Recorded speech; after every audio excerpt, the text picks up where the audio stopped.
Hello everyone, welcome back to 21 days weight loss challenge. So this is day 9. সকালে ঘুম থেকে উঠেই ব্রেকফাস্টে ছিল একটা ডিম সিদ্ধ আর হচ্ছে টমেটো স্যালাড। ভিডিওগুলো যদি ভালো লেগে থাকে তোমাদের কাছে অবশ্যই লাইক করে দিবা, আর হচ্ছে গিয়ে আমার চ্যানেল যদি নতুন হয়ে থাকো তাহলে সাবস্ক্রাইব অ্যান্ড ফলো করে দাও নতুন ব্লগগুলো পাওয়ার জন্য।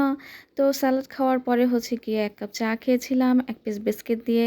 এরপরে জিমে চলে যাই। আমার যেহেতু পায়ে ঠোসা পড়েছিল, আমি তোমাদেরকে গত ভিডিওতে বা ব্লগে বলেছিলাম, তো এই কারণে জিমের একটা জুতা পরেই ওয়াক করছিলাম। অ্যান্ড জানি না এই জুতাটা কার, বাট এতটা লুজ ছিল যে আমি বারবার পরে যাচ্ছিলাম, but still I have to do this, কিছু করার নাই।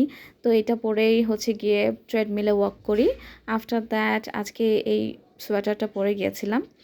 তো জিম থেকে এসে লাঞ্চ করলাম। লাঞ্চে ছিল লাউ শাক দিয়ে সিম দিয়ে ভাজি করেছিল মা। ইট ওয়াজ অ্যামেজিং। আর আমি লাউ শাক ভাজিটাকে একটু ডাল দিয়ে খেতে খুবই পছন্দ করি। তোমরাও এভাবে ট্রাই করে দেখো, ইট টেস্ট অ্যামেজিং।